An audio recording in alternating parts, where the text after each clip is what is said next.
Good morning class. This is your Sanskrit language period. Lesson है 2. आपका topic है कारक विस्तार. जैसा कि मैंने आपको कारक के बारे में पिछले चैप्टर में पढ़ाया था, उसी से संबंधित कुछ मुख्य बातें आपके लिए मैंने यहाँ पर दी है. इस पर ज़रा आप ध्यान दीजिए. पहला है, क्रिया के साथ संबंध जोड़ने वाले शब्द कारक कहलाते हैं. संस्कृत भाषा में कारक 6 होते हैं. संबंध कारक और संबोधन को कारक नहीं माना गया है, क्योंकि इसका क्रिया के साथ साक्षात संबंध नहीं होता है.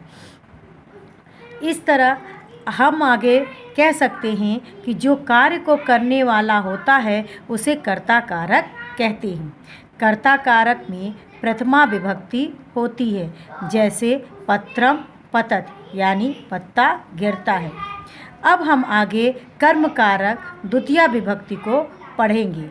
इसमें हमेशा द्वितीया विभक्ति के ही रूप चलते हैं. इसकी परिभाषा आप नीचे की ओर देखेंगे.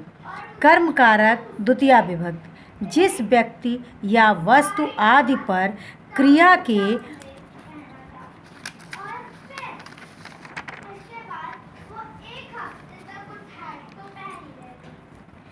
व्यापार का प्रभाव पड़ता है वह कर्म कारक होता है. कर्म कारक में द्वितीया विभक्ति होती है. कर्म कारक का चिन्ह है को. यथा मीन्स जैसे. रामः मोदकम खादति, राम लड्डू को खाता है. तो राम जो कर्ता कारक है, इसका जोर पड़ रहा है खाने पर, इसलिए द्वितीया विभक्ति आपकी यहाँ पर हो जाती है. सा वस्त्राणि प्रक्षालयति, वह जो है कपड़े धोती है.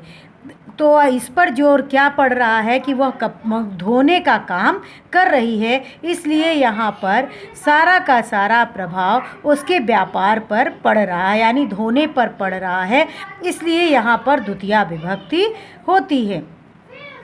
अब उसी से संबंधित हमने जैसा कि आपको कर्म कारक द्वितीया विभक्ति की परिभाषा समझाई, उसी से संबंधित कुछ हमने एक्सरसाइज आपके लिए यहाँ पर दिए हैं. इसे आप ध्यानपूर्वक देखिए.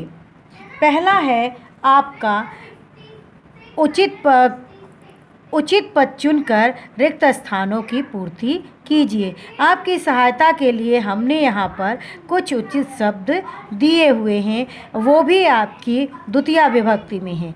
जैसे पहला है अम्बा पचत. अम्बा मतलब माँ होता है. पचत मीन्स पकाना होता है. तो अम्बा क्या पकाएगी? भोजन को पकाएगी. क्या पकाएगी? भोजन को. तो यहाँ हम भरेंगे भोजनम.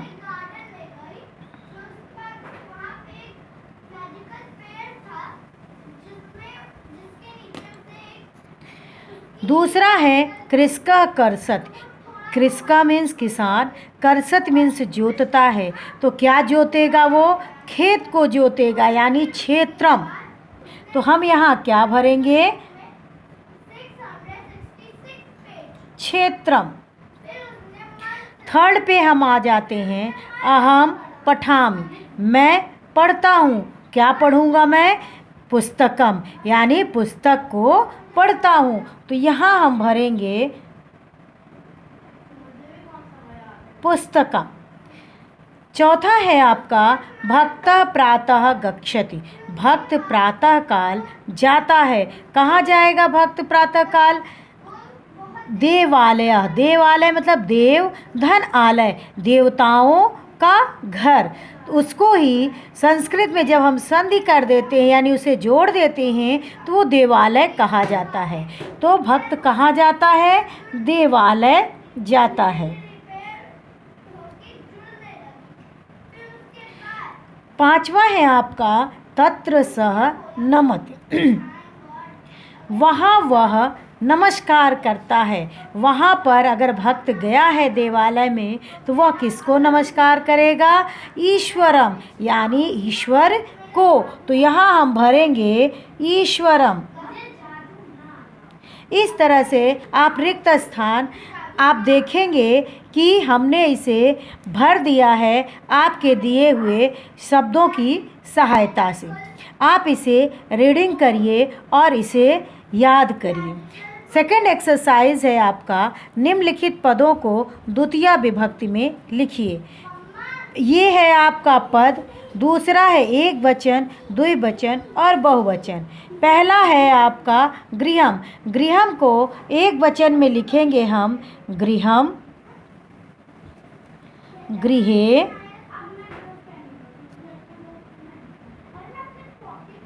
गृहाणि। दूसरा है बालकः। बालकः को लिखोगे आप द्वितीया विभक्ति में बालकम,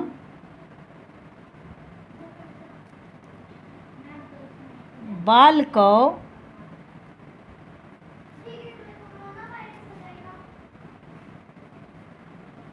बालकान। अब आते हैं हम तीसरे में फलम में। तो इसका भी द्वितीया विभक्ति में रूप चलेगा फलम, फले, फलानि। अब आते हैं हम चौथे पे चित्रम। इसका द्वितीया विभक्ति का रूप होगा चित्रम, चित्रे, चित्राणि। ये द्वितीया विभक्ति में यानी कर्म कारक में आपके ये रूप हमने लिखे हैं तीनों वचन में, जो कि आपको इसे याद करने हैं। और आगे हम आपके लिए थर्ड एक्सरसाइज आपके लिए समझने के लिए मैंने यहाँ पर कुछ दिया है।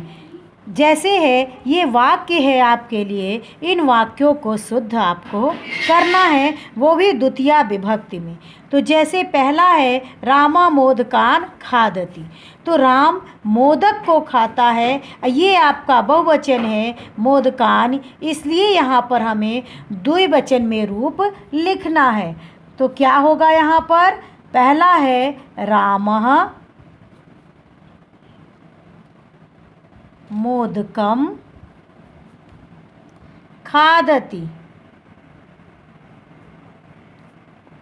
दूसरा है आपका गावः तृणम तृणः भक्ष्यन्ति।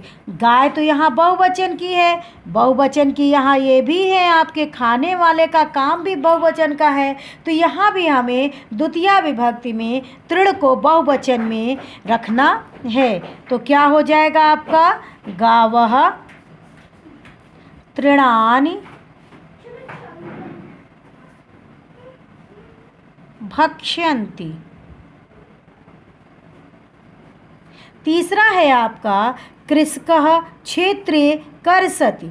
किसान यहाँ क्षेत्रे का मतलब हो जाएगा सप्तमी विभक्ति क्षेत्र में, नहीं आपका अर्थ होगा क्षेत्र को। तो क्षेत्रे आपका यहाँ द्वितीया विभक्ति में हमें लिखना है। तो हम यहाँ लिखेंगे कृषकः क्षेत्रे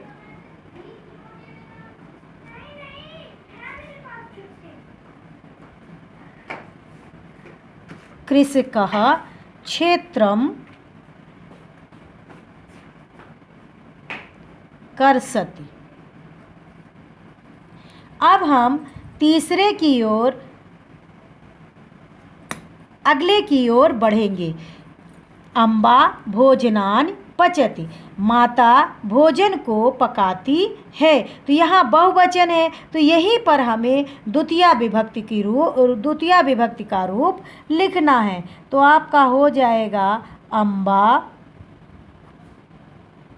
भोजनम पचति। पांचवा है आपका रमणः क्रीड़ा क्षेत्राणि गच्छन्ति। रमणः यहाँ क्रीड़ा क्षेत्र को ही ये बहुवचन में दिया हुआ है, तो हमें इसे ही एक द्विवचन में करना है। तो आपका हो जाएगा रमणः क्रीड़ा क्षेत्रम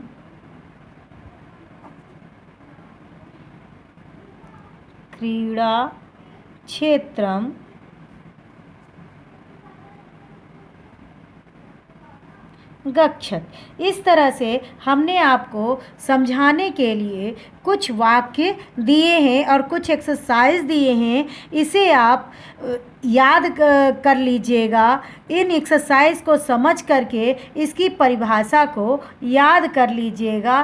थैंक यू क्लास।